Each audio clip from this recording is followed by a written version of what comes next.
નમો દ્વૈ સૌહરિહંતાનમ નમો દ્વૈ સૌહરિદાનમ નમો દ્વૈ સૌહાયર્યાન નમો દ્વૈ સૌજ્યાયાન નમો દ્વૈ સૌત્રિકાળવતી સાવનમ ઓમકારમિંદુ સંયુક્ત નિત્યમ ધ્યાયંતિ યોગિન કામદમોક્ષદો ચૈ ઓંકારાય નમો નમઃ મંગલમ ભગવાન મંગલમ કુટુંબે મંગલમ કુંડાર્યો જૈન્દ્રમોષ મંગલમ નમઃ સમયસ્થાનાય સ્વાનુભૂત્યા ચકાસ્તે ચિત્તવાય ભવાય સર્વવા કૃપાવનિર્ગતા.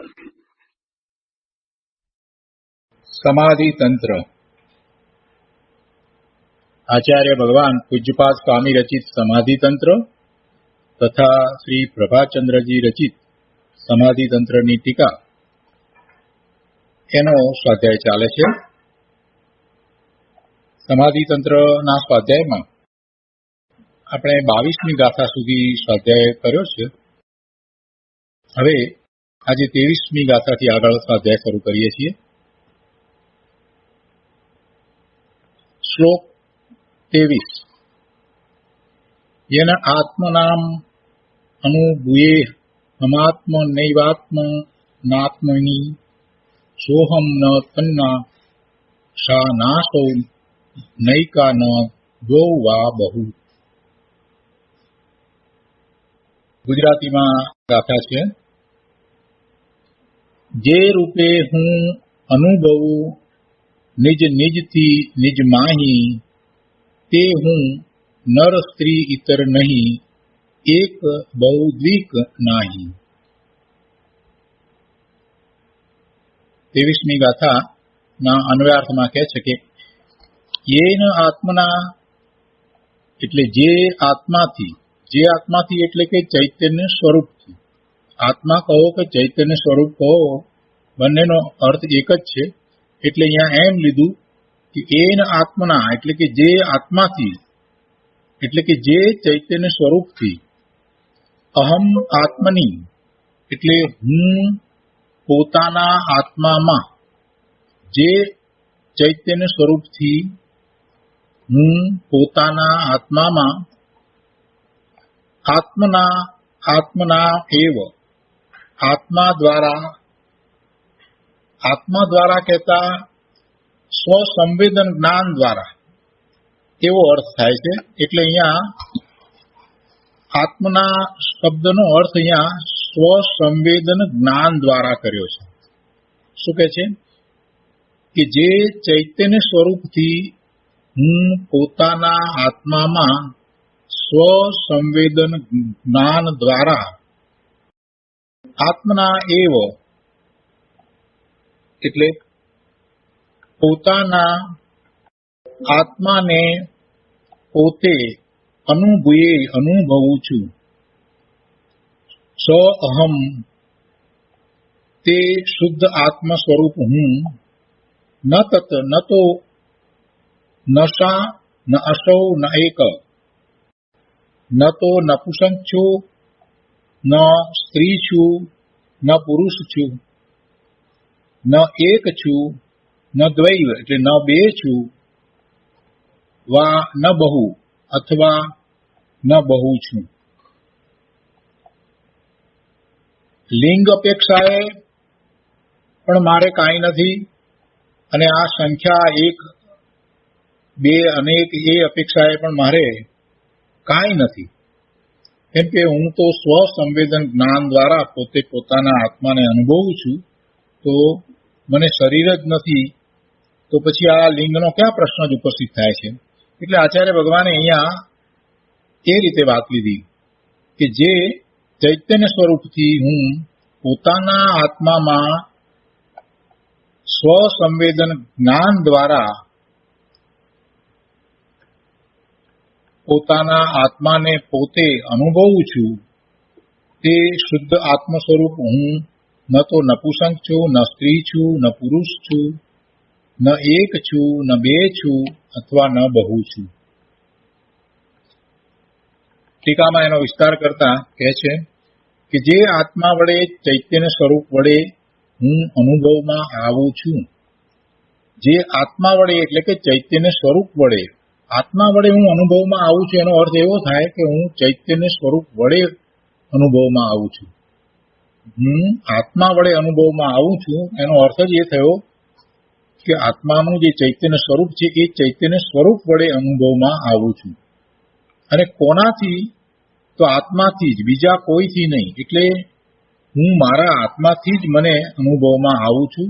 અને અનુભવમાં આવું છું એટલા માટે કે હું ચૈતન્ય સ્વરૂપ છું, તો ચૈતન્ય સ્વરૂપ વડે હું મને પોતાને અનુભવમાં આવું છું. અને એ કોનાથી? તો પોતાથી, આત્માથી જ, બીજા કોઈથી નહીં. અને કયા સાધન વડે, કયા કરણ વડે, કયા સાધન દ્વારા અનુભવમાં આવું છું? તો સાધન પણ બીજું કાંઈ નથી, આત્મા દ્વારા જ. આત્મા દ્વારા અનુભવ આવું છું એટલે શું? આત્માથી અનુભવમાં આવું છું ને આત્મા દ્વારા જ અનુભવ આવું છું. આત્મા દ્વારા કહેતા અહીંયા સાધન લેવું છે. તો સાધન શું? તો સાધન તો સ્વસંવેદન સ્વભાવ છે. સ્વસંવેદન સ્વભાવ એ જ સાધન છે. પોતાનો સ્વભાવ પોતે સ્વસંવેદન દ્વારા અનુભવે છે.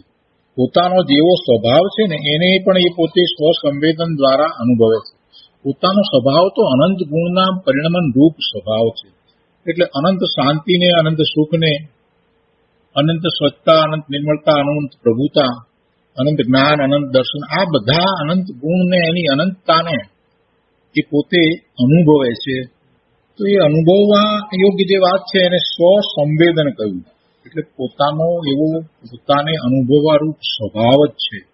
અને એ દ્વારા પોતે એ પોતાને જ અનુભવે છે.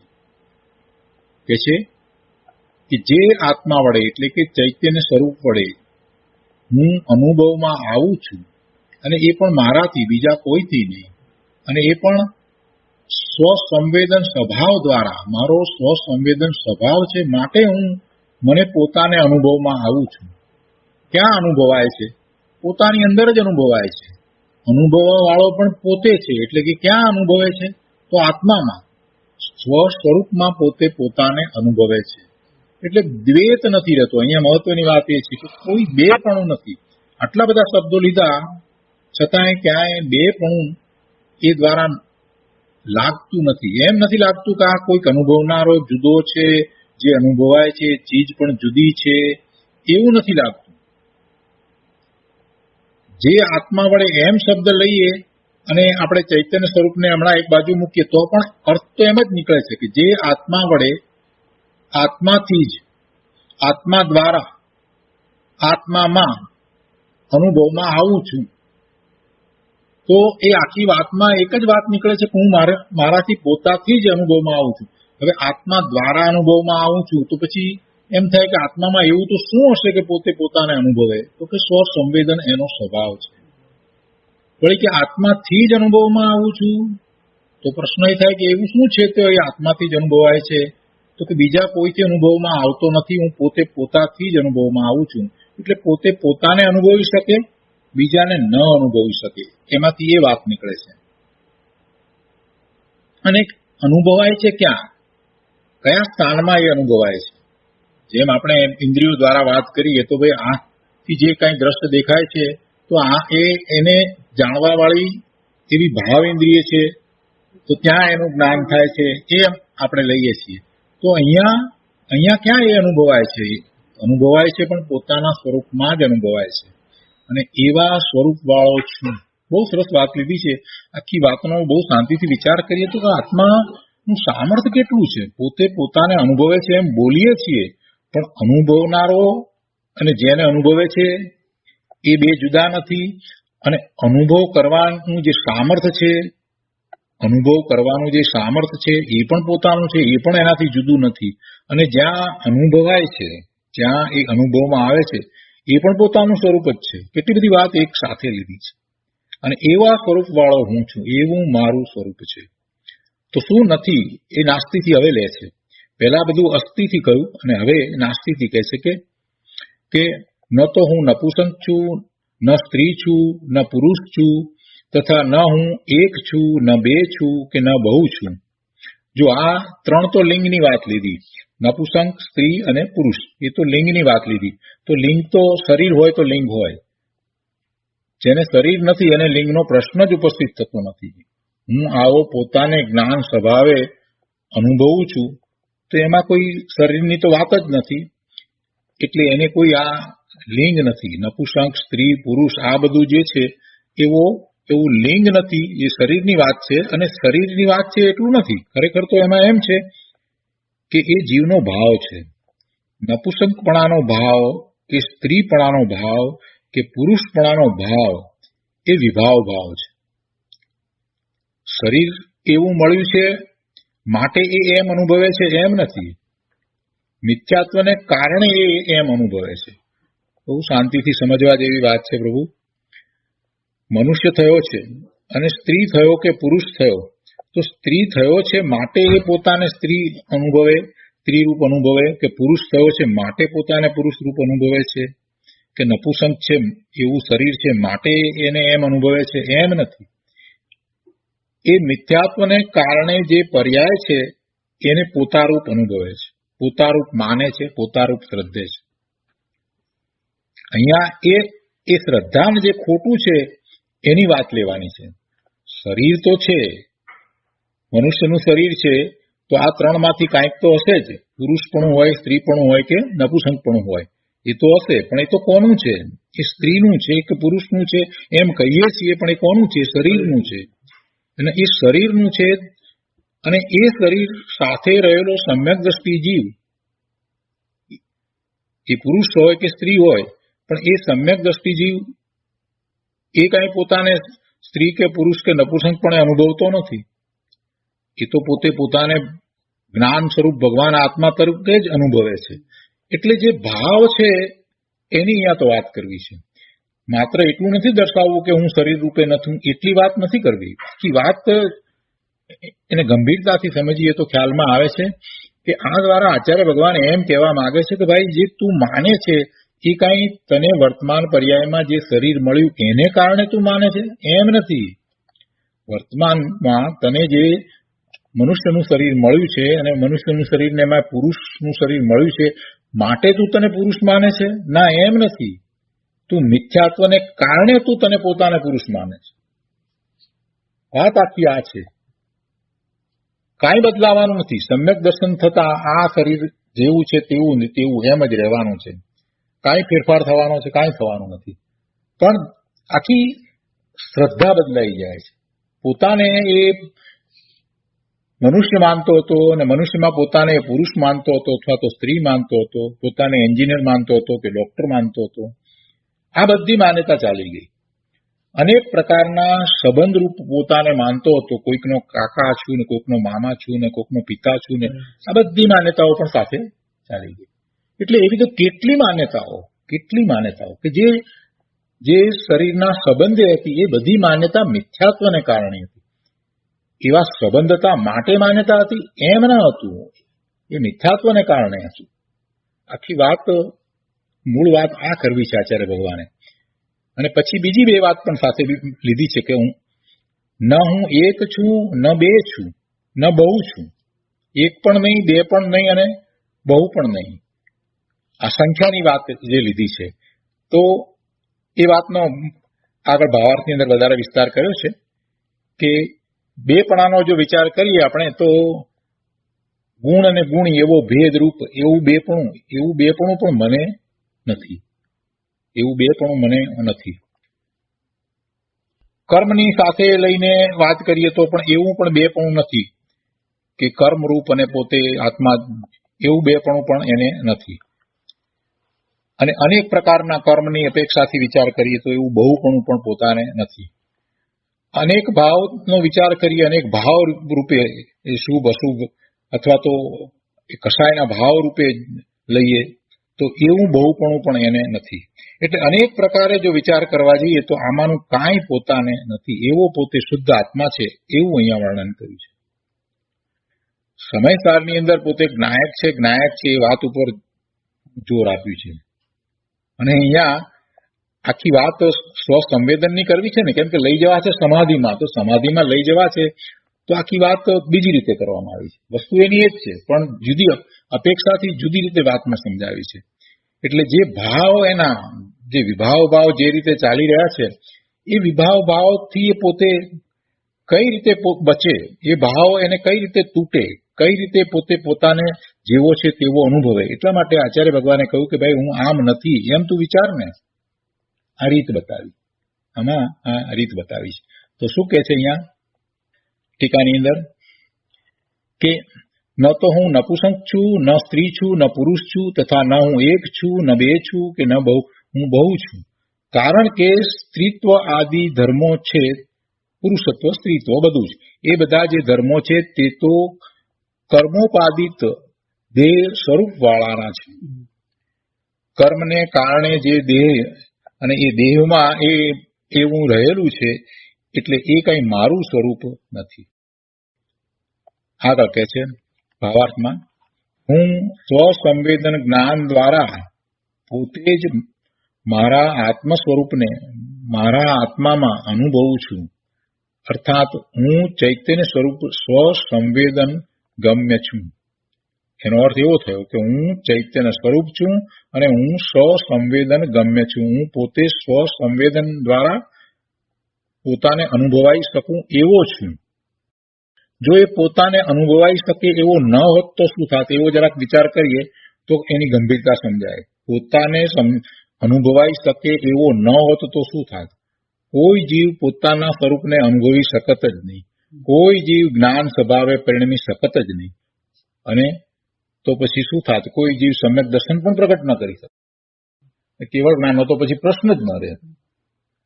આ અભવ્ય જીવને શું છે કે જ્ઞાન સ્વભાવે પરિણમતા નથી. આપણે એમ કહીએ છીએ જ્ઞાન સ્વભાવે પરિણમી શકતા નથી. એમને આ દ્રવ્યસૃતનો ઘણો અભ્યાસ હોય છે. 12 અંગ ને 14 પૂર્વનું જ્ઞાન કહીએ તો એમને તો એ 11 અંગ ને 9 પૂર્વ સુધીનું પણ જ્ઞાન થઈ શકે છે. અને શુભની વાત કરીએ તો એટલું બધો શુભનો બંધ થાય, ઉત્કૃષ્ટ શુભનો બંધ થાય કે 9મી ગ્રેવિક સુધી દેવલોકમાં પણ જાય, પણ પોતે જ્ઞાન ભાવે પરિણમી શકતા નથી. એટલે એ અભવ્ય છે. આપણે બીજી રીતે એ રીતે વિચાર કરીએ કે પોતે સ્વસંવેદ્ય છે, એટલે પોતે પોતાને અનુભવમાં આવે એવો છે. પોતે પોતાને અનુભવમાં આવે એવો છે, ચૈતન્ય સ્વરૂપ છે. અને એ અનુભવમાં આવે છે અને જે એવા પોતાના સ્વરૂપને અનુભવે છે એ ભવ્ય છે. પોતે પોતાના સ્વરૂપને જે અનુભવે છે એ ભવ્ય છે. અને જે પોતાના સ્વરૂપને અનુભવી નથી શકતો, એને સ્વીકાર તો છે કે પોતે જ્ઞાન સ્વરૂપ છે એવો સ્વીકાર છે, પણ એ અનુભવી નથી શકતો, જ્ઞાન સ્વરૂપે પરિણમી નથી શકતો, એ અભવ્ય છે. સ્વસંવેદ્ય છે, પણ સાથે એમાંથી મોટી વાત તો એ નીકળે છે કે હું પોતે સ્વસંવેદન ગમ્ય છું. હું મને પોતાને અનુભવી શકું એવો છું. એ સામર્થ્ય મારું અંદરમાં પડ્યું છે. તો મારે એવો પુરુષાર્થ ઉપાડવો જોઈએ કે મારા ચૈતન્ય સ્વરૂપને હું અનુભવું. વાત એ છે. અને એવો પુરુષાર્થ જે ઉપાડે ને જે અનુભવે છે એ ભવ્ય છે, એનું કામ થઈ જાય છે. વળી કહે છે આગળ કે તેમાં સ્ત્રી પુરુષ આદિ લિંગનો તથા 1, 2 વગેરે સંખ્યાના વિકલ્પોનો અભાવ છે. આવા મારા સ્વરૂપમાં ચૈતન્ય સ્વરૂપને હું અનુભવી શકું એવો છું, તો એની અંદર આ લિંગ પણ નથી ને આ સંખ્યાના વિકલ્પનો પણ અભાવ છે. અંતરાત્મા વિચારે છે કે, કેમ કે જો અગાઉની ગાથાની અંદર આપણે એ વાત લીધી ને 21મી અને 22મી ગાથાની અંદર કે જ્યારે એને જ્ઞાન થાય છે પછી એ કઈ રીતે વિચારે છે એની વાત 21મી અને 22મી ગાથામાં આપણે લીધી. તો હવે એ એના સંદર્ભમાં જ આ ગાથા છે ને, એટલે એના અનુસંધાનમાં જ આગળ છે ને, એટલે એમ કે છે કે એવો એ અંતરાત્મા વધારે શું વિચારે છે? તો અંતરાત્મા વિચારે છે કે જીવમાં સ્ત્રી પુરુષ આદિનો વ્યવહાર કેવળ શરીરને લીધે છે. 1, 2 અને બહુવચનનો વ્યવહાર પણ શરીર આશ્રિત છે. જ્યારે શરીર મારું રૂપ જ નથી અને મારું શુદ્ધ સ્વરૂપ નિર્વિકલ્પ છે, ત્યારે મારામાં લિંગભેદ અને વચનભેદના વિકલ્પો કેવી રીતે હોઈ શકે? એટલે કે ન જ હોઈ શકે. આ સ્ત્રીત્વ આદિ ધર્મો તો કર્મોપાદિત દેહનું સ્વરૂપ છે, મારું સ્વરૂપ નથી. મારું ચૈતન્ય સ્વરૂપ તો તે બધાથી પર છે. આમ પોતાના સ્વરૂપનું અહીંયા વ્યાખ્યાન કર્યું છે. કેવું છે પોતાનું સ્વરૂપ? અત્યારે ભગવાને તો એવું અનુભવ્યું છે અને એવું વ્યાખ્યાન કર્યું છે. પણ ભવ્ય જીવોને જેમને સમ્યક્ત્વ પ્રગટ કરવું છે એવા જીવોને આનો ખ્યાલ આવે છે અને આ રીતે એને પુરુષાર્થનો માર્ગ મળે છે. અહીંયા વિશેષની અંદર કહે છે કે આત્મા શુદ્ધ આનંદ સ્વભાવી છે, એક છે એવો રાગ મિશ્રિત વિચાર પણ સ્વભાવમાં નથી. થોડીક વધારે સૂક્ષ્મ વાત કરી દીધી. આત્મા શુદ્ધ આનંદ સ્વભાવી છે, પછી પાછું આગળ કહે છે કે એક છે એવો રાગ મિશ્રિત વિચાર પણ સ્વભાવમાં નથી.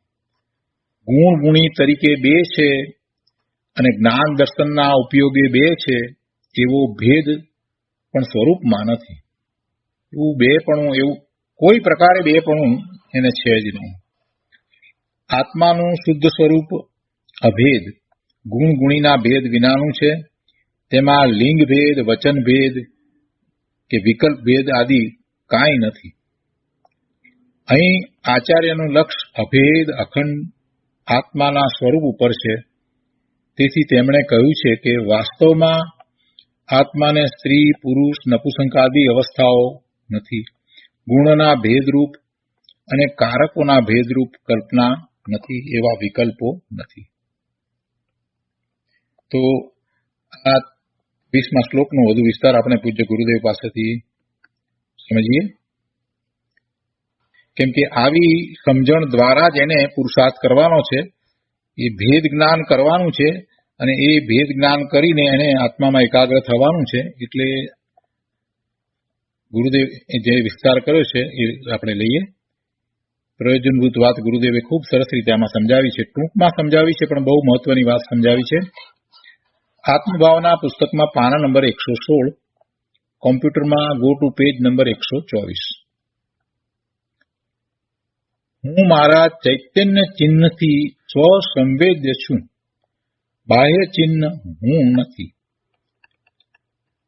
હવે હું પુરુષ, હું સ્ત્રી, હું નપુંસક એમ બાહ્ય લિંગમાં આત્માની જે ભ્રમણા તેમજ હું એક, હું બે ઇત્યાદિ સંખ્યામાં આત્માની જે ભ્રમણા તે દૂર કરવા માટે લિંગ અને સંખ્યાથી જુદું અસાધારણ આત્મ સ્વરૂપ બતાવે છે. ગુરુદેવનો વિસ્તાર કરતા કહે છે, હું મારા આત્માને ચૈતન્ય સ્વરૂપ આત્મા વડે આત્માના સ્વસંવેદનથી આત્મામાં જ અનન્યપણે અનુભવું છું. તે જ હું છું. જે હું અનુભવું છું તે જ હું છું, અનુભવવા વાળો જ હું છું. એ સિવાય સ્ત્રી, પુરુષ વગેરે ચિહ્નો કે એક, બે વગેરે સંખ્યાના વિકલ્પો તે હું નથી.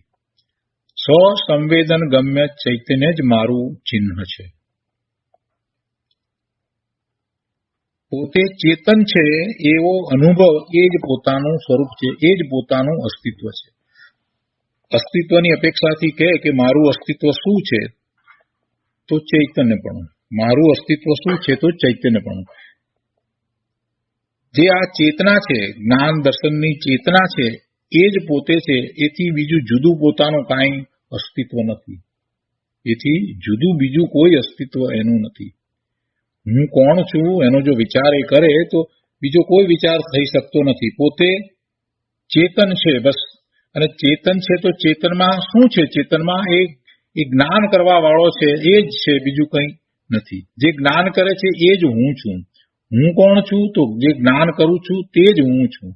જ્ઞાન કરનારો હું છું. એથી આગળ બીજું કાંઈ નથી. એટલે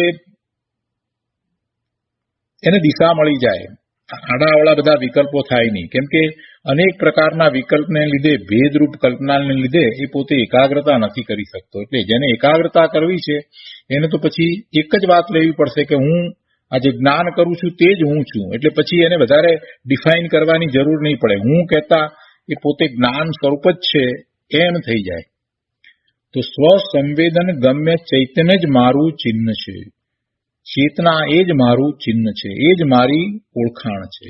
જે પોતાને અનુભવમાં આવે એવું પોતાનું ચૈતન્યપણું એ જ પોતાની ઓળખાણ છે. સ્ત્રીપણું, પુરુષપણું વગેરે ચિહ્ન વડે તો શરીર ઓળખાય છે, પણ તે ચિહ્ન વડે કઈ આત્મા નથી ઓળખાતું. વળી વ્યાકરણના વચનો અને વિભક્તિઓ અરૂપી આત્માને સ્પર્શતા નથી. એટલે કે આત્માને કઈ લાગુ પડતા નથી. એટલે કે ભાષાના શબ્દોથી ગમ્ય થાય એવો આત્મા નથી. વાણીમાં આવે એવું આત્માનું સ્વરૂપ નથી. અનુભવમાં આવે એવું સ્વરૂપ છે. વાણીમાં વચનમાં આવે એવું આત્માનું સ્વરૂપ નથી. ઇન્દ્રિય ગમ્ય નથી. વાણીમાં પણ આવે એવું નથી. સ્પર્શી શકાય એવું તો છે નહીં, કેમ કે વસ્તુ જ અમૂર્તિક છે. આત્મા તો પોતે પોતાથી જ સ્વસંવેદન ગમ્ય છે. આવા આત્માને જે જાણે છે તેને સાચી આત્મભાવના થાય છે. તેને જ સમાધિ, સુખ, શાંતિ અથવા ધર્મ થાય છે, સમ્યક દર્શન થાય છે અને આગળ વધી અને કેવળ જ્ઞાન થાય છે. સમાધિને માટે દેહ આદિથી ભિન્ન સ્વસંવેદ્ય જ્ઞાન આનંદ સ્વરૂપી આત્માની ભાવનાનું આ વર્ણન ચાલે છે. શેને માટે આ વર્ણન ચાલે છે? પોતાને એવી સમાધિ જોઈએ છે. અને એ સમાધિ કેવી છે? આધિ વ્યાધિ ઉપાધિ રહિત. એમાં ઘણાને પ્રશ્ન થાય કે આધિ વ્યાધિ ઉપાધિ રહિત કહો છો, પણ વ્યાધિ તો શરીરની, કોઈને એ કેવી રીતે એના વગરનો થઈ શકે? શરીરમાં રોગ પણ હોય તો પછી એને શું સમાધિ ન થાય?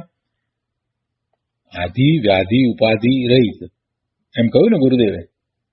બધા બોલી જાય છે પણ આના ઉપર વિચાર નથી કરતા કે આધિ વ્યાધિ ઉપાધિ રહિત સમાધિ. ગુરુદેવે તો કહ્યું, બરાબર કહ્યું છે. તો વ્યાધિનો પ્રશ્ન થાય. વ્યાધિ તો શરીરને વિશે છે. તો શરીરને વિશે જેને વ્યાધિ હોય તો શું એને સમાધિ એટલે કે સમ્યક તો ના હોઈ શકે? તો એનો અર્થ એવો થયો ને.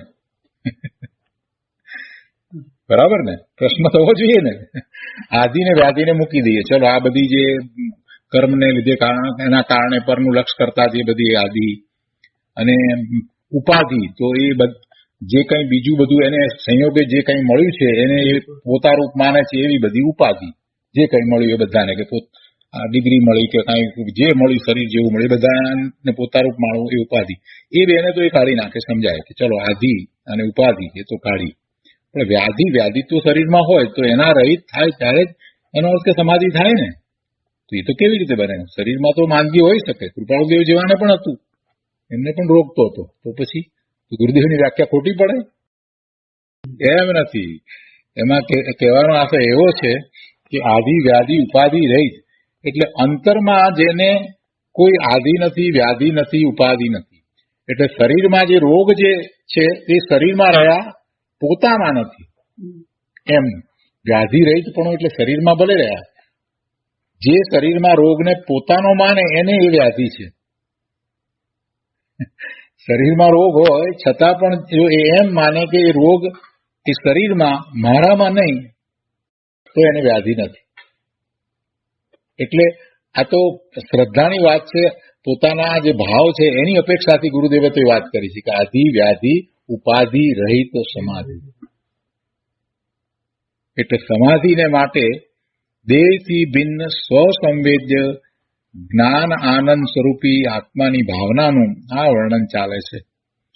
પુરુષપણું, સ્ત્રીપણું વગેરે શરીરના આકારો તે હું નથી, તેમજ તે સંબંધી વિકાર પણ ઉપાધિ ભાવ છે.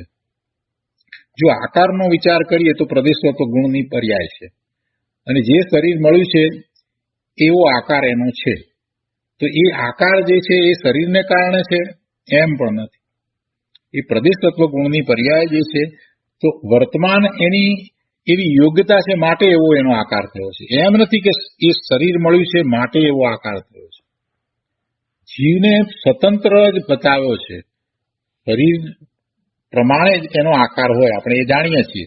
અને એટલે સુધી આપણે તો જાણીએ છીએ કે જ્યારે એ સિદ્ધ થઈ જાય છે તો સિદ્ધને જે આકાર હોય છે, તો છેલ્લું જે શરીર હોય એ શરીરથી સહેજ નિમ્ન, સહેજ નાનો, અને એ જ આકાર રહે છે. અને એ જ આકાર એટલે જો પદ્માસનમાં છે કે ખડગાસનમાં છે તો એવો જ આકાર સિદ્ધનો રહે છે. તો એ શરીરને કારણે હતો આકાર, એ શરીરને કારણે આકાર નથી. ત્યાં એ પણ એ જ સમજવાનું છે. આકાર તો એનો પોતાનો છે. આકાર જે છે તો પ્રદેશત્વ ગુણની પર્યાય છે. એટલે આકાર એવો થવો અને જે શરીર હતું એ જ પ્રમાણે આકાર થવો, તો એ બંને વચ્ચે એવો નિમિત્ત નૈમિત્તિક સંબંધ છે કે જેવું શરીર છે એવો આકાર છે. આકાર થવામાં શરીર કાંઈ કરતું નથી. નહીં તો શું થાય કે જળ જે છે જડને એ આધીન થઈ ગયો, જડને આધીન એનો આકાર થયો, એમ નથી. જ્યારે એવો આકાર થયો છે ત્યારે પણ એને એ આકાર સ્વતંત્રપણે થયો છે. પેલું અગ્નિનું જે ઉદાહરણ જે છે આપણે શાસ્ત્રોમાં જે લેવામાં આવ્યું છે એના દ્વારા આપણે સમજીએ છીએ કે જ્યારે કોઈ લાકડું જે છે તો એને એ બળે છે તો અગ્નિ એમાં છે, તો અગ્નિ એ લાકડાના આકારે થયો એમ કહેવાય. જે શેપ લાકડાનો છે એ ચોરસ છે તો ચોરસ, તો અગ્નિનો આકાર ચોરસ થયો, કે ગોળ છે તો ગોળ થયો, ત્રિકોણ છે તો ત્રિકોણ થયો. તો કે અગ્નિનો આકાર એ લાકડાના આકારે થયો, અગ્નિ લાકડાના આકારે થયો. તો એ લાકડું એ આકારનું છે માટે થયો? ના, એમ નથી. અગ્નિ સ્વયં પોતે પોતાની યોગ્યતાથી એ આકારે થાય છે, અને લાકડાનો આકાર એ વખતે એવો છે તો એવો નિમિત્ત નૈમિત્તિક સંબંધ છે. આટલી બધી સ્પષ્ટ વાત ત્યાં જણાવી છે કે અગ્નિ એ પેલા જે દાહ્ય જે છે એના આકારે થતો જ નથી. અને એના ઉપરથી પછી આત્માની બધી વાતને એ રીતે સમજાવી છે કે જે પેલામાં એનો આકાર છે એ અગ્નિમાં પ્રવેશ્યો નથી. એવી જ રીતે પછી એની વાતને આત્મા પર ઉતારી અને આખી વાત એમાં સમજાવવામાં આવે કે જ્ઞેય છે તો જ્ઞેયકૃત મલિનતા જ્ઞાન કરે છે તો એનામાં આવતી નથી. એ વાત પછી એના ઉપરથી આખી સમજાવવામાં આવી છે. તો અહીંયા આ આકારની વાત આવી એટલે આપણે તો એ વાત લીધી છે અહીંયા કે આ પુરુષપણું, સ્ત્રીપણું વગેરે શરીરના આકારો તે હું નથી, તેમજ તે સંબંધી વિકાર પણ ઉપાધિ ભાવ છે. તે મારા સ્વસંવેદન આત્માથી બાહ્ય છે. વળી હું એક છું, અનેક ઇત્યાદિ વિકલ્પોથી પણ હું પાર છું. બાહ્ય લિંગો અને સંખ્યાના ભેદોથી પાર. જ્ઞાન આનંદ સ્વરૂપ જ હું છું. શરીર આધેય અને હું તેનો આધાર, અથવા હું આધેય અને શરીર મારો આધાર, એવું આધાર આધેયપણું તો મારે નથી. તેમજ જ્ઞાન આદિ ગુણો આધાર અને આત્મા આધેય, એવો આધાર આધેયનો ભેદ પણ મારા એકાકાર સ્વરૂપમાં નથી. અને આધાર આધેયના ભેદ વડે અનુભવમાં આવું એવો હું નથી. શું કહ્યું? ઘણી વાત એક સાથે લીધી છે, પણ એક જ વાત છે. ગુરુદેવે સરસ રીતે એને સમજાવી છે. આધાર અને આધેય બે શબ્દ છે. શરીર જે છે, પહેલી વાત એ લીધી કે શરીર છે તે આધેય અને હું તેનો આધાર. હું એટલે આત્મા, એના આધારે શરીર છે. હું એટલે આત્મા, તો આત્માના આધારે શરીર છે. બધાને વાત બેસે કે આત્માને આધારે શરીર, આત્મા છે તો ત્યાં શરીર છે ને એમ. એટલે કે શરીર જે છે તે આધેય કહેવાય અને એનો આધાર કોણ? તો આત્મા. એટલે શરીર આધેય અને એનો આધાર હું એટલે આત્મા. તો કે એમ હું નથી, એમ કેવું છે. એમ નથી.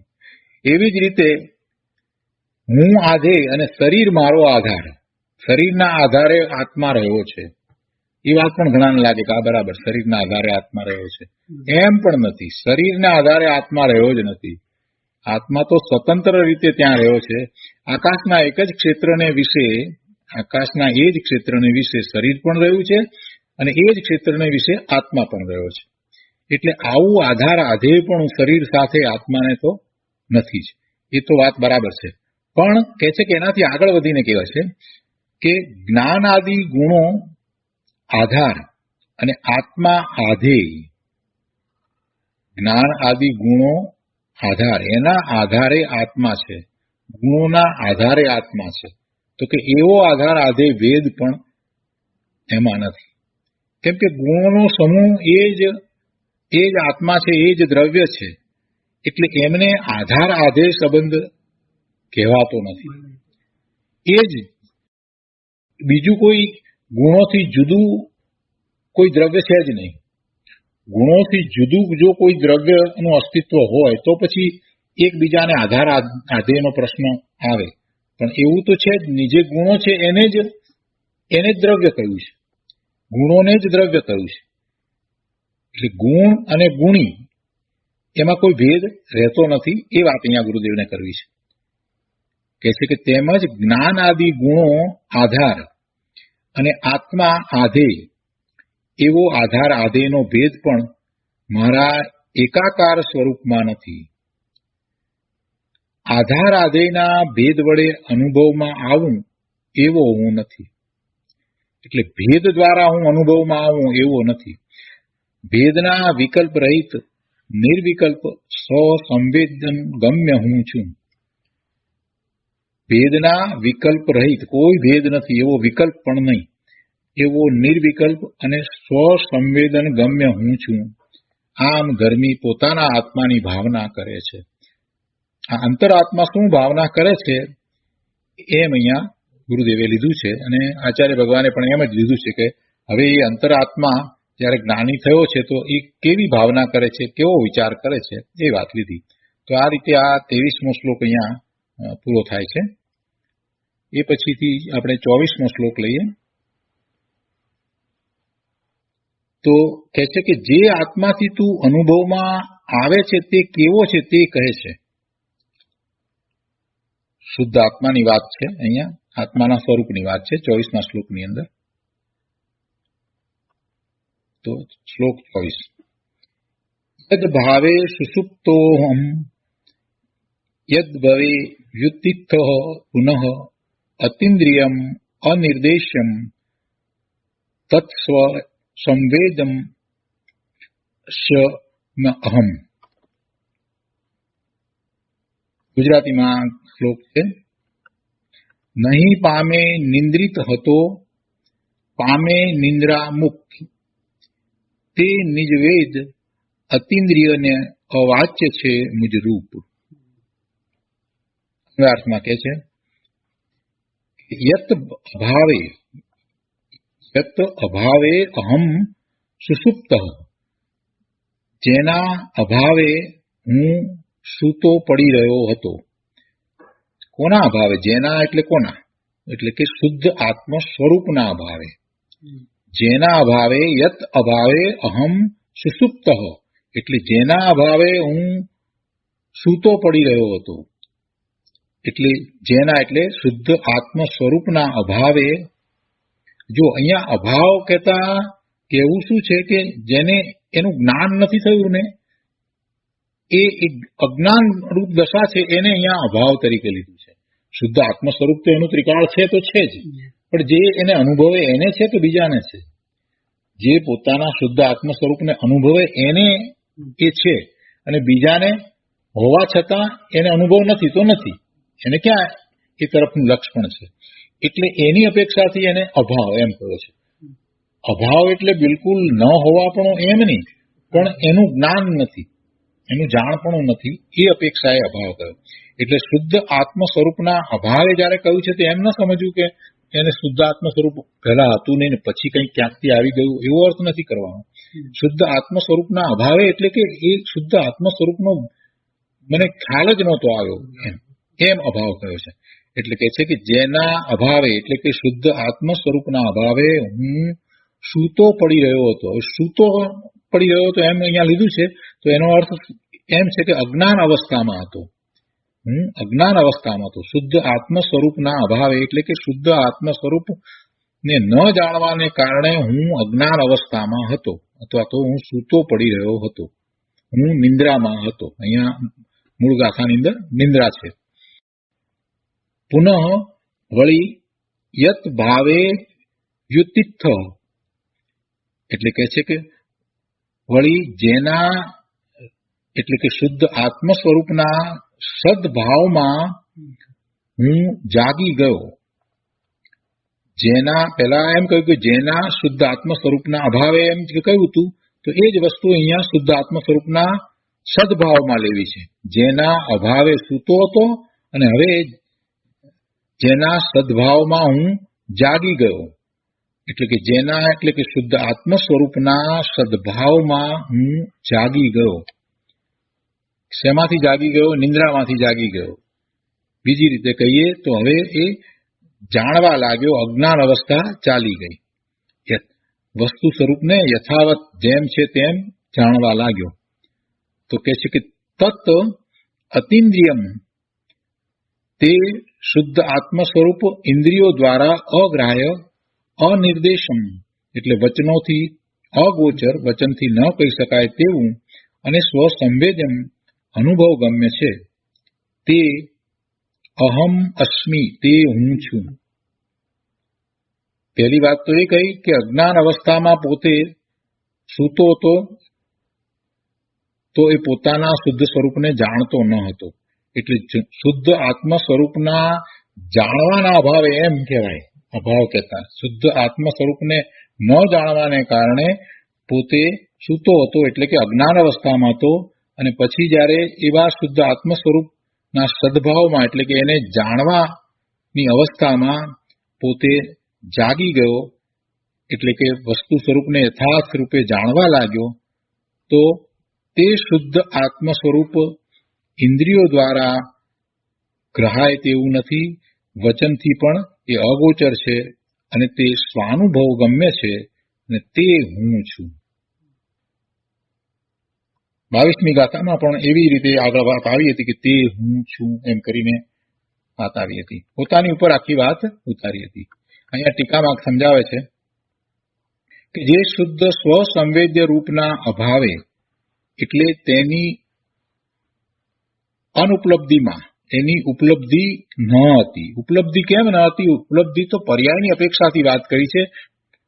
વસ્તુ તરીકે શક્તિ અપેક્ષાએ તો એ ઉપલબ્ધ જ હતું. શુદ્ધ આત્મ સ્વરૂપ તો ત્રિકાળ હતું જ, પણ આને એની ઉપલબ્ધિ ન હતી, આને પર્યાયમાં એની પ્રગટતા ન હતી, આને પર્યાયમાં એને જાણ્યું ન હતું. એટલે જે પ્રાપ્ત છે તેની એને પ્રાપ્તિ ન હતી. જે વસ્તુ શક્તિ રૂપે પ્રાપ્ત છે એની એને પ્રગટતા ન હતી. એ પ્રાપ્તની પ્રાપ્તિ કરવાની છે ને, પર્યાયમાં પ્રાપ્તિ કરવી એટલે જે અંદરમાં પ્રાપ્ત છે એની પ્રાપ્તિ. તો એ પ્રાપ્તની પ્રાપ્તિ ન હતી એટલે અપ્રાપ્તિ હતી. એટલે શું કહે છે કે શુદ્ધ સ્વસંવેદન રૂપના અભાવે એટલે તેની અનુપલબ્ધિમાં એટલે અપ્રાપ્તિમાં હું સૂતો હતો. અર્થાત યથાવત પદાર્થ પરિજ્ઞાનનો અભાવ જેનું લક્ષણ છે એવી નિંદ્રામાં હું ગાઢ ઘેરાયેલો હતો, લપેટાયેલો હતો. આત્મ સ્વરૂપને ન જાણવા રૂપ અજ્ઞાન અવસ્થામાં એવી નિંદ્રામાં હું લપેટાયેલો હતો, ઘેરાયેલો હતો. પદાર્થ પરિજ્ઞાનનો અભાવ જેનું લક્ષણ છે એવી નિંદ્રા. પદાર્થ પરિજ્ઞાન ઉમા સ્વાતીજી ભગવાને કહ્યું છે ને, તત્વાર્થ શ્રદ્ધાનમ સમ્યક દર્શનમ. વસ્તુનું જેમ છે તેમ શ્રદ્ધાન, જેવું છે તેવું શ્રદ્ધાન. એટલે પદાર્થનું પરિજ્ઞાન કહેતા આખી વાત એ રીતે આવે છે કે વસ્તુનું જેમ છે તેમ મને જ્ઞાન ન હતું, એવું શ્રદ્ધાન ન હતું. પદાર્થ પરિજ્ઞાનનો અભાવ એવું અજ્ઞાન, એવી અજ્ઞાન રૂપ નિંદ્રામાં હું લપેટાયેલો હતો.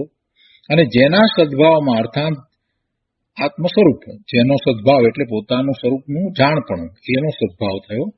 તો કે છે કે જેના સદભાવમાં અર્થાત જેના તત સ્વરૂપના સદભાવમાં, એવા પોતાના સ્વરૂપના સદભાવમાં એટલે એના જાણપણામાં, સ્વરૂપ તો છે જ પણ તે સ્વરૂપના જાણપણા રૂપ સદભાવમાં, જે સ્વરૂપનો અનુભવ થતા હું જાગ્યો, વિશેષપણે જાગૃત થયો. અર્થાત યથાવત સ્વરૂપના પરિજ્ઞાન સ્વરૂપે હું પરિણમ્યો. જાગ્યો એટલે કે એવું મને જ્ઞાન થયું. વસ્તુ પદાર્થનું જેમ છે તેમ મને જ્ઞાન થયું.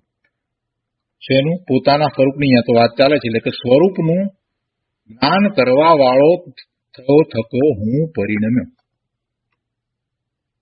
હવે કે છે સ્વરૂપ કેવું છે, કેવા પ્રકારનું છે, એ સ્વરૂપ કેવું છે? તો તે અતિન્દ્રિય છે, અર્થાત ઇન્દ્રિયજન્ય નથી, ઇન્દ્રિય ગ્રાહ્ય નથી, અને વચન અગોચર એટલે વચન દ્વારા બોલી શકાય, કહી શકાય, લખી શકાય એવું નથી. શબ્દથી એ જાણપણું કહી શકાય, બોલી શકાય, જણાવી શકાય એવું નથી. શબ્દ અને વિકલ્પો, વિકલ્પમાં પણ એક આવી શકતું નથી. વિકલ્પ દ્વારા પણ એને પકડી શકાય, ગ્રહી શકાય એવું નથી. એટલે શબ્દ અને વિકલ્પથી અગોચર હોવાથી, શબ્દો દ્વારા કહેવામાં નહીં આવતું હોવાથી આ કે તે સ્વરૂપ આદિ રૂપે કહી શકાય તેવું નથી, તો એવા પ્રકારનું સ્વરૂપ ક્યાંથી સિદ્ધ થાય તે કહે છે. પ્રશ્ન એવો કર્યો કે તે સ્વરૂપ કેવા પ્રકારનું છે, તો પહેલા તો એ સ્પષ્ટતા કરી કે એ ઇન્દ્રિયો દ્વારા જાણી શકાતું નથી અને શબ્દોમાં આવી શકતું નથી, વિકલ્પથી પણ એ અગોચર છે એવું છે. તો પણ પછી છે કેવું, તો એને માટે કહે છે કે તે સ્વસંવેદ્ય સ્વરૂપ, અર્થાત એ અનુભવમાં આવે એવું છે, પોતાને જ અનુભવમાં આવે એવું છે. સ્વસંવેદ્ય અનુભવમાં આવે એટલે બીજાને અનુભવમાં આવે એવું નથી. સ્વ એટલે પોતાને જ પોતાનું સ્વરૂપ અનુભવમાં આવી શકે, બીજાનું સ્વરૂપ આપણને અનુભવમાં ના આવે કે આપણું સ્વરૂપ બીજાને અનુભવમાં આવી શકે નહીં.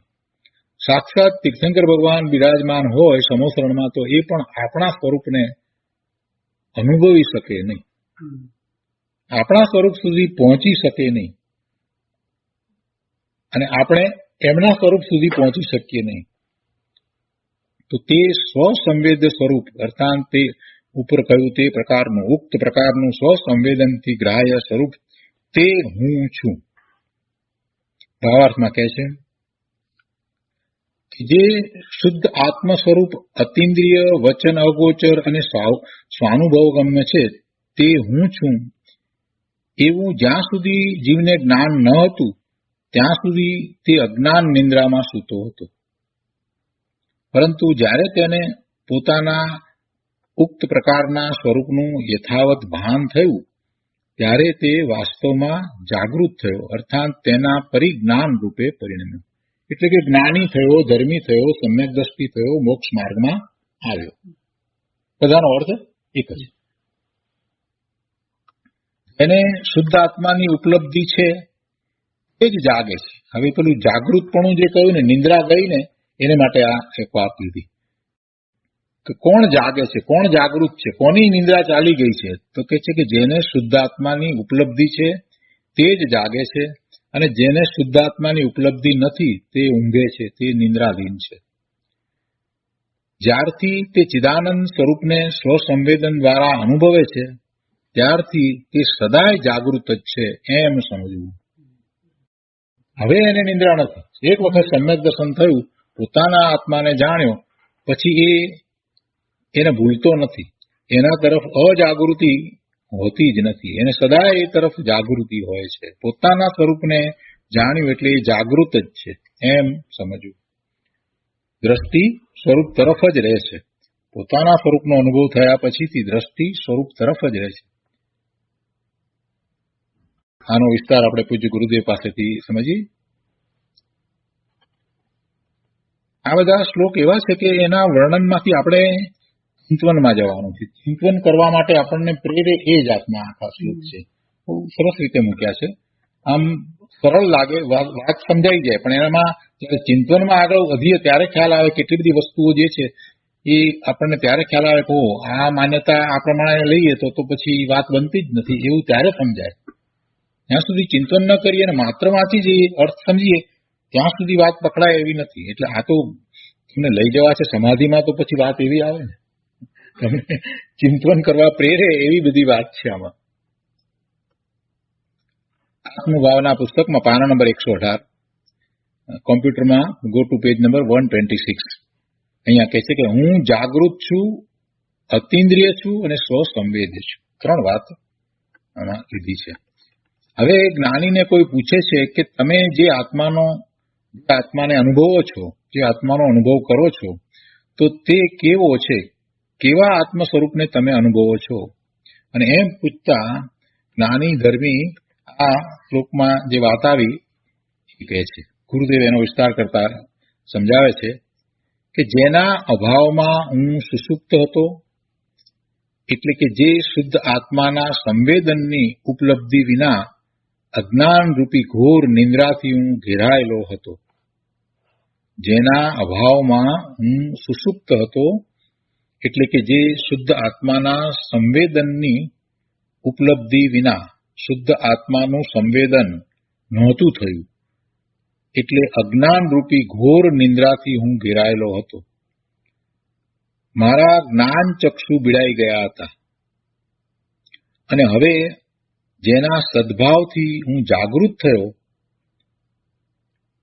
જે શુદ્ધ આત્માના સંવેદનની ઉપલબ્ધિ થતાં મારા જ્ઞાન ચક્ષુ ખુલી ગયા તથા જે ઇન્દ્રિયો અને વિકલ્પોથી અગોચર અતિન્દ્રિય છે એવો સ્વસંવેદ્ય હું છું.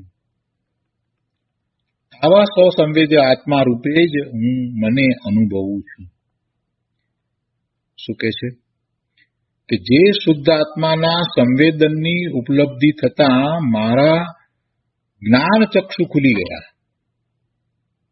શુદ્ધ આત્મા સંવેદનમાં પોતાને આવ્યો, એનું સંવેદન થયું એટલે પોતાના જ્ઞાન ચક્ષુ ખુલી ગયા એમ ગુરુદેવે કહ્યું. હવે જ્ઞાન તો એ કરતો જ હતો, પણ એ પોતે પોતાનું જ્ઞાન નહોતો કરતો એટલે એને સંવેદન નહોતું. સ્વસંવેદન કેમ ન હતું કે પોતે પોતા તરફ વળ્યો ન હતો એટલા માટે. એ અપેક્ષાથી અહીંયા જ્ઞાન ચક્ષુ ખુલી ગયા કહ્યું છે. એ જ્ઞાન નહોતો કરતો એવું તો હતું જ નહીં, કેમ કે તો પછી સિદ્ધાંત ખોટો પડે. પોતે જીવ માત્ર જ્ઞાન સ્વભાવી છે અને જ્ઞાન તો કરે જ છે. ક્યારેય એક સમય પણ એવો નથી હોતો કે જયારે જ્ઞાન ન કરતો, પણ જેનું જ્ઞાન કરવું જોઈતું હતું એનું જ્ઞાન એ નહોતો કરતો. એ પરમાં જ રહ્યો હતો. એટલે એ અપેક્ષાથી એના જ્ઞાન ચક્ષુ બંધ હતા અને હવે જ્ઞાન ચક્ષુ ખુલ્યા. આખો કહેવાનો ભાવ ગુરુદેવનો એ રીતે છે. જે શુદ્ધ આત્માના સંવેદનની ઉપલબ્ધિ થતા એટલે એવું સ્વસંવેદન થયું, એનો અર્થ એ થયો કે જ્ઞાન ચક્ષુ ખુલી ગયા. એટલે કે જેનું જ્ઞાન કરવું જોઈએ એનું હવે જ્ઞાન થયું. તથા જે ઇન્દ્રિયો અને વિકલ્પોથી અગોચર, ઇન્દ્રિયો દ્વારા કે વિકલ્પો દ્વારા જે જણાતો નથી, જાણવામાં આવી શકતો નથી અને અતિન્દ્રિય છે એવો સ્વસંવેદ્ય હું છું. આવા સ્વસંવેદ્ય આત્મા રૂપે જ હું મને અનુભવું છું. એ સિવાય દેહ આદિ કોઈ પરદ્રવ્યો મને મારાપણે જરા પણ ભાસતા નથી. પહેલા તો અસ્થિથી વાત લીધી ને પછી નાસ્તિથી વાત લીધી કે એ સિવાય દેહ આદિ કોઈ પરદ્રવ્યો મને મારાપણે જરા પણ ભાસતા નથી. આ રીતે સમ્યક જ્ઞાન થતા આત્માને પોતાના સ્વરૂપની નિઃશંક ખબર પડે છે. કેટલાક લોકો પ્રશ્ન પૂછે કે સમ્યક દર્શન થાય તો કેવી રીતે ખબર પડે? પોતાને અનુભવ થાય અને ખબર ન પડે? પોતાને આનંદનો અનુભવ થાય અને ખબર ન પડે? એવું કેવી રીતે? પોતાના આત્માનો અનુભવ થાય એટલે ખબર પડે. એમાં કોઈ ચમકારો નથી થતો, કોઈ પ્રકાશ થતો નથી, કાંઈ થતું નથી.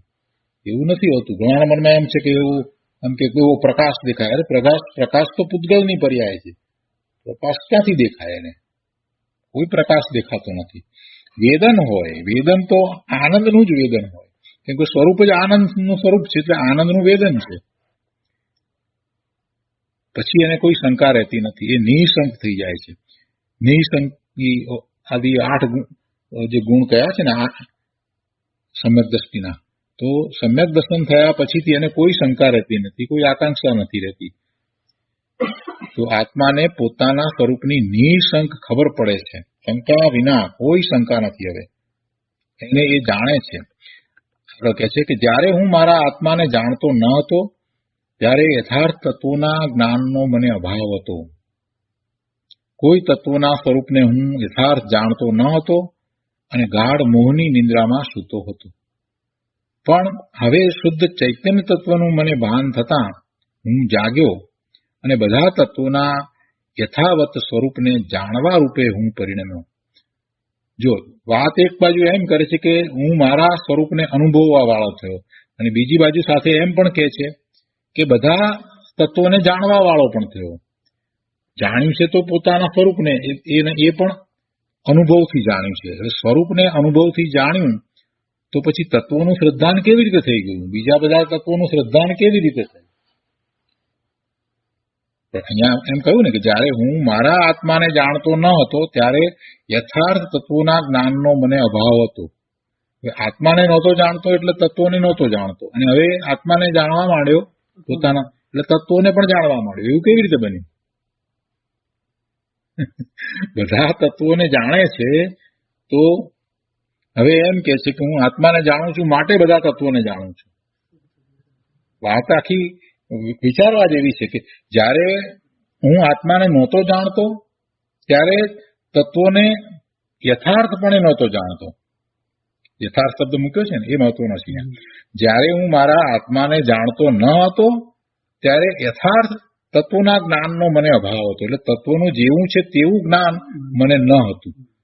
મારા આત્માનું જ્ઞાન ન હતું ત્યારે. અને પછી આગળ કે છે એટલે કોઈ તત્વોના સ્વરૂપને હું યથાર્થ જાણતો ન હતો. અને પછી આગળ કે છે કે જ્યારે હવે મને મારા ચૈતન્ય સ્વરૂપનું જ્ઞાન ભાન થયું, હું જાગ્યો, તો પછી બધા તત્વોના યથાવત સ્વરૂપને જાણવા રૂપે હું પરિણમ્યો. તો બધાને જાણવા વાળો થઈ ગયો. પોતાને જાણે એટલે બીજા બધાને જાણે એમ કેવી રીતે થયું? પ્રશ્ન આ છે. તત્વાર્થ શ્રદ્ધાનમ સમ્યક દર્શનમ જે વાત કરવામાં આવી છે તો એને વ્યવહારથી લેવામાં આવી છે. ત્યારે જ ગુરુદેવે કહ્યું કે આ જે તત્વાર્થ શ્રદ્ધાનમ સમ્યક દર્શનમ છે એને તમારે નિશ્ચયથી સમજવાની છે. તત્વોની શ્રદ્ધા તો વાત એવી છે, હવે એ વાત યાદ કરાવીશ એટલે બધાને યાદ આવી જશે કે નવ તત્વની જેમ છે તેમ યથાર્થ શ્રદ્ધા કરીએ તો એમાં જીવ તત્વની શ્રદ્ધા એટલે પોતાની શ્રદ્ધા થઈ ને. તો જીવ તત્વ છે, બીજું અજીવ છે, અને બાકી સાત તો પર્યાય છે. તો એ સાતે પર્યાય રહિત પોતાનું જીવ તત્વ છે એટલે પોતે છે. એવા જીવ તત્વને જયારે એ અનુભવ સહિત જાણે એટલે બાકી બીજું બધું શું છે એ પોતાથી જુદું છે એમ સ્પષ્ટ થઈ ગયું. એ અપેક્ષાથી અહીંયા તત્વાર્થ શ્રદ્ધાનમ સમ્યક દર્શનમ લીધું. એટલે એ અપેક્ષાથી અહીંયા એમ કહ્યું કે હું આત્માને જયારે જાણવા વાળો થયો ત્યારે મને બીજા બધા તત્વો પણ બરાબર જેમ છે તેમ યથાર્થ સમજાય. એ વાત અહીંયા લીધી છે ગુરુદેવે.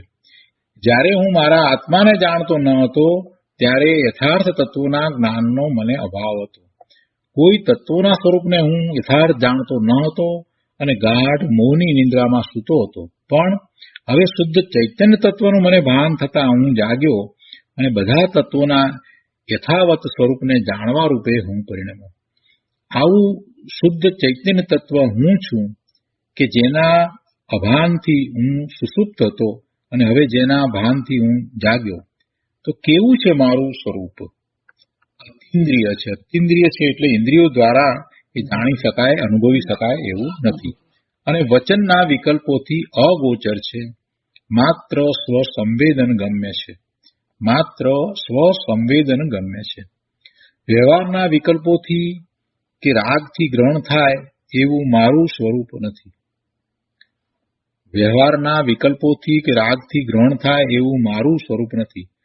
મારું સ્વરૂપ તો અંતરના સ્વસંવેદન વડે જ અનુભવમાં આવે એવું છે.